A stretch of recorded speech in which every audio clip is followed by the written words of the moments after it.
Hi guys, welcome back to the channel, and today I'm excited to share with you my 6 months average expenditure living in Toronto with my wife. So two of us. Let's get into it. I recently posted a TikTok about it. It's like a slideshow moving through from left to right, perhaps not much context. Therefore, this video is to provide a bit more context. If you're coming from TikTok, I hope you leave a like and subscribe, right?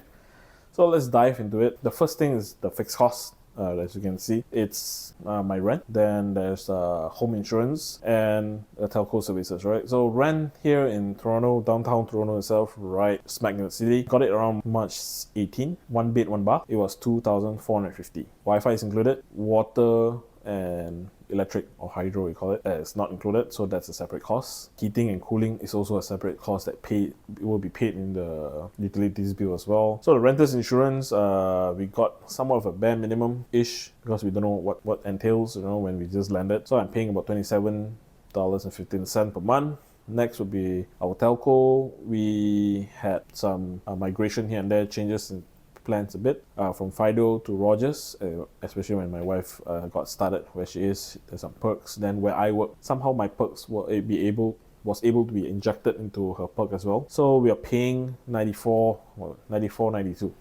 per month. Rogers. It's about 50 gig shareable for both of us. 5G. Actually, her line is more expensive. Mine is given because it's a sub line.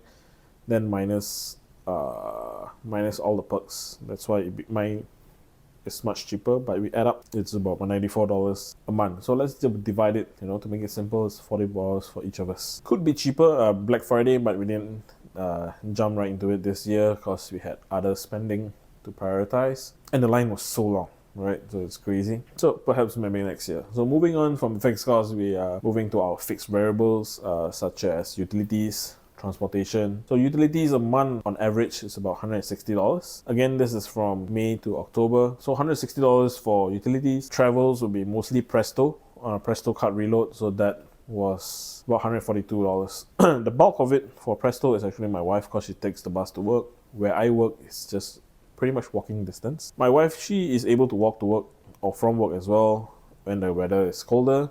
But for me, it's way nearer. It's always walking. Utilities, again, that includes the hydro, which is electric, water, which is hot and cold, then heating and cooling. So $160 a month, it goes up to a high of $180.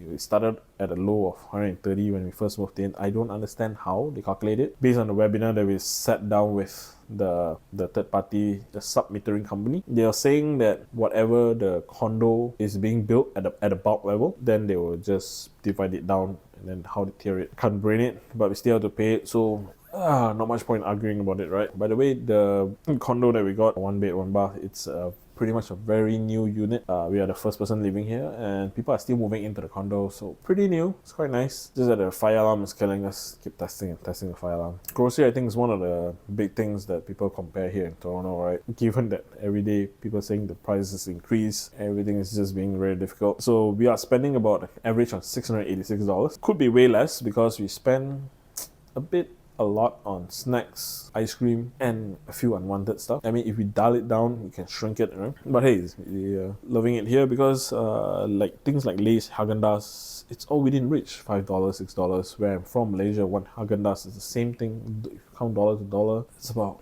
20, 30 ringgit. So it's like 5, 30. So to them, to us, 5 is like, okay. So we buy a lot, then we realize, shit, we're spending a lot on that. Grocer, how or where do we shop for grocer? We shop 99% at Loblaws, and a bit of farm boy because we like the sourdough bread there. Recently, we also started going to Sobeys for a bit because Sobeys, you can use your SIN points. If you're on Scotiabank, you have a SIN credit card, SIN Visa credit card, then you collect your SIN points while paying for every other stuff. Besides going to movies for free, we thought like, hey, why don't we put it for a more important use, which is grocery. So that's how we mitigate our spending. Where I work, I get some stuff discount for my grocer, so that also helps cushions the bill. On top of that, I've started using the PC Optimum Money account. That also helps us collect points and bonus points, so you can claim for more grocery items, right? Or you just minus out your next bill. So if you're a newcomer and somehow you're listening to this, right, or if you have still not have a PC Optimum account, which is free, not the money account, just opening a PC Optimum account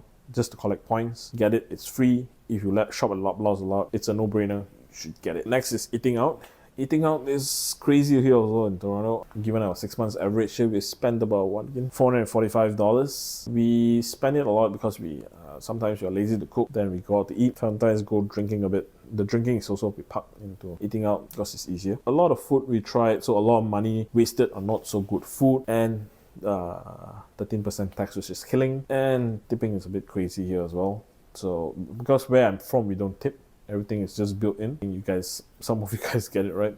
Anyways, places that we go again and again because it's good, nice, simple, and we like it. Pho Hung at Spadina, one of the very good Vietnamese restaurant. They only take cash. Their rice is good, their pork is good, their pho is good. The other cheap eats that we like to go back to is Juicy Dumpling. 6 dumplings for $4.99 now plus tax, but no tips for that kind of shop. So it's good as well. Other than that, Hai Di Lao is alright. Gilby, the Japanese barbecue, is also worth a try.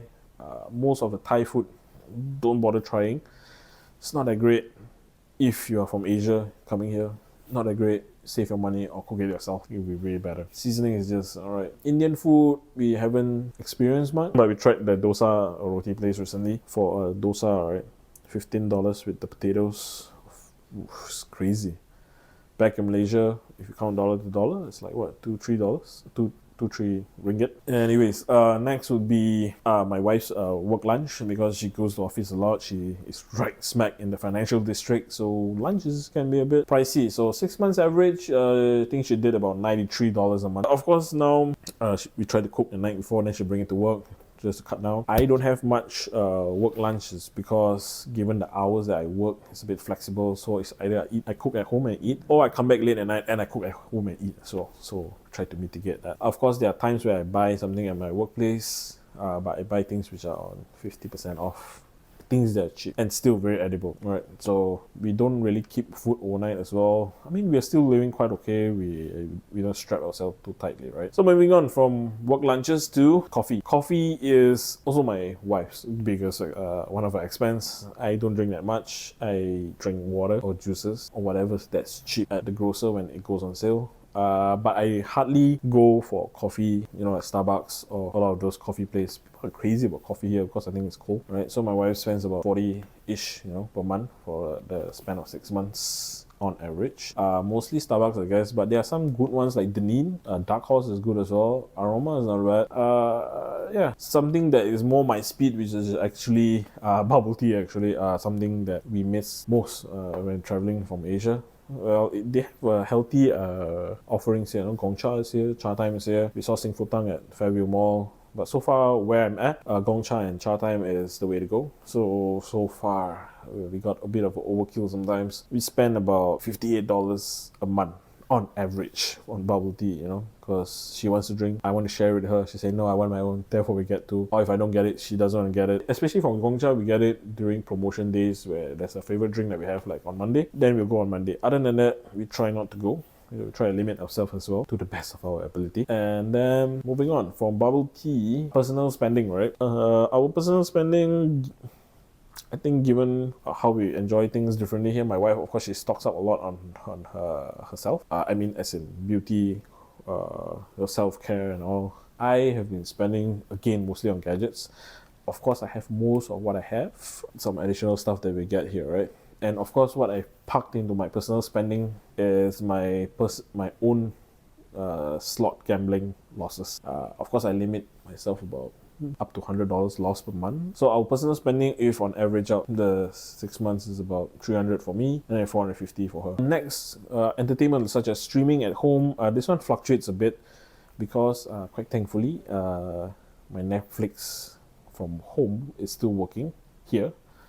So what we have supplemented ourselves is I think with Amazon Prime, so that's not really calculated into it. So what we have recently is Paramount Plus for a few months, then Stack TV. Every time when it's on sale for 2-3 months, then I'll get it, then I'll cancel it. So currently I'm on Disney Plus for $2 a month for 3 months. So come December when the promo is up, I think I'm going to cancel it as well. Because if you stack everything, it's like going to be 15, it'll be like $40-50 out of nowhere and you're paying per month, right? Then recently, why it's averaging at $25 is because sign up for Crave TV. I think there was a lot of movies and TV series as well. Because Friends is on Crave. Big Bang Theory is on Crave. Big Bang Theory is not on Netflix here in Canada due to some problems. And then one more that I'm paying for is actually YouTube Premium, and I'm still paying that in my home currency. So it's still affordable, and that's how it is. So $25 per month. It's kind of okay, right? From streaming, we go to joint entertainment, right? Joint entertainment mostly is like we're going out for movies. Movies are mostly free, 100% of the time, because we use our Scene points from there. 3,000 points is about $30, which pays for both. Sometimes we even get the concessions as well. We get a drink, we get popcorn. The other entertainment that we always do together is we play slot online, or we go slots at a casino. The recent one was at Niagara Falls. It's an entertainment that we enjoy together, sitting down laughing, hoping to win some money or lose some money. But given how interactive the slots are, always get hooked in by it. But anyways, that's about it for joint entertainment. We have not done much because we have not explored out. We don't have a car. Everything else is just part in different part of the expenditure budget. Next is shared household items, such as the vacuum. You can see we got both because one is the wet and dry one, which is good actually. When you vacuum, it takes up dust and then it mops your house. But we got the dry one as well because the dry one has different head attachments to it, where you can vacuum the sofa in the bed as well if there's dust mite or dust, because dust here is a bit crazy because next door there's still construction. If you open a window, basically every 2-3 days when I vacuum the floor, when there's light at the bottom of the vacuum, there's a lot of dust.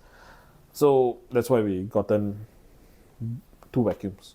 Alright, of course the dry vacuum is meant for the sofa and the bed, but we also use it for the floor. So when you vacuum dry fully, especially all the hair picks up, and then only you use the wet and dry vacuum, so it picks up a lot of things as well, but it picks up lesser dust and lesser hair. So when you wash it, it's not so disgusting, because when there's a lot of dust and hair and water, when you wash it out, my god, it's damn disgusting.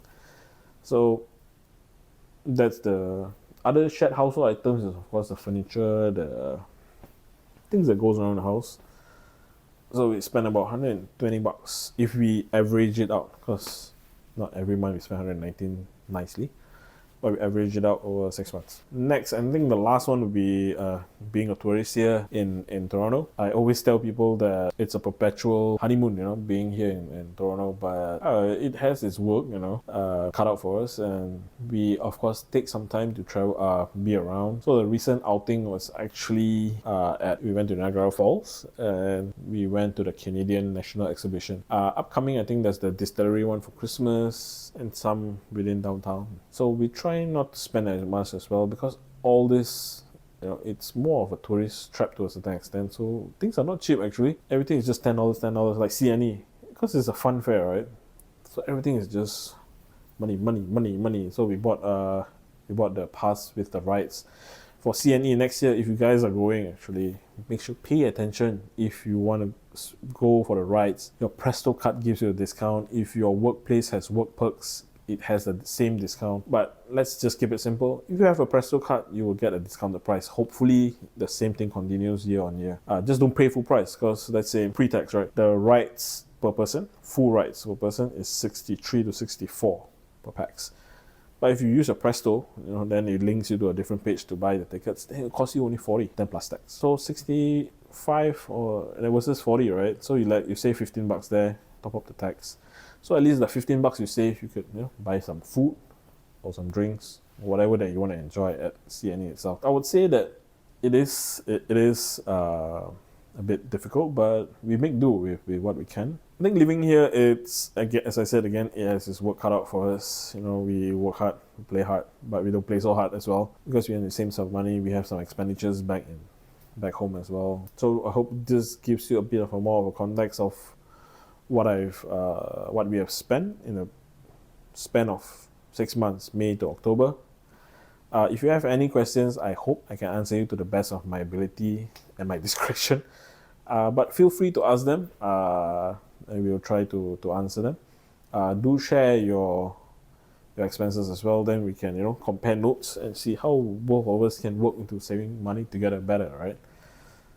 And with that, I think that's the end of the video. I hope this gives you a good overview on how things are here in Canada, in Toronto, I mean, especially within these few months, because every month is a different ballgame, right? Especially like November is Black Friday, it's killing. It's going to spend. So yeah, I hope there will be more Canadian content coming. Bear with me, please. I know I've been saying that, but nothing much has come out. But this is one of them. I hope you guys like it and it gives you more context. If you like it, do like the video. Do subscribe to my channel for upcoming contents. My life here living in Canada with my partner. With that, I'll see you in the next video.